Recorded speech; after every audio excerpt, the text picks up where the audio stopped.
এবার কৃত্রিম বুদ্ধিমত্তার বিষয়ে আসি। কৃত্রিম বুদ্ধিমত্তার অভাবনীয় বিকাশ এবং এর বহুমাত্রিক প্রয়োগে বাংলাদেশ বিশেষভাবে আগ্রহী। আমাদের তরুণ সমাজ জেনারেটিভ আর্টিফিশিয়াল ইন্টেলিজেন্সের সম্ভাবনা নিয়ে উচ্ছ্বসিত। একজন বিশ্ব নাগরিক হিসেবে তারাও চায় নতুন পৃথিবীতে নিয়োজিত হতে, কর্মক্ষম হিসেবে নিজেকে গড়ে তুলতে।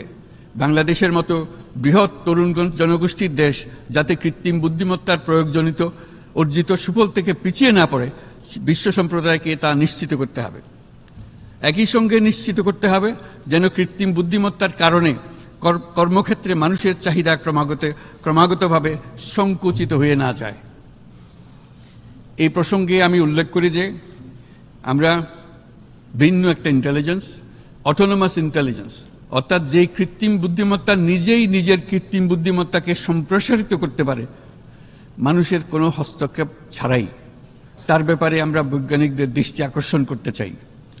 তারা যেন এই ক্ষেত্রে অগ্রসর হওয়ার আগে মানুষের উপরের প্রভাব সম্বন্ধে নিশ্চিত হয়ে অগ্রসর হন। আমাদের ধারণা অটোনোমাস ইন্টেলিজেন্স মানুষের অস্তিত্বকে বিপন্ন করে তুলতে পারে, কাজে এই ব্যাপারে আমাদের সম্পূর্ণ সজাগ থাকতে হবে।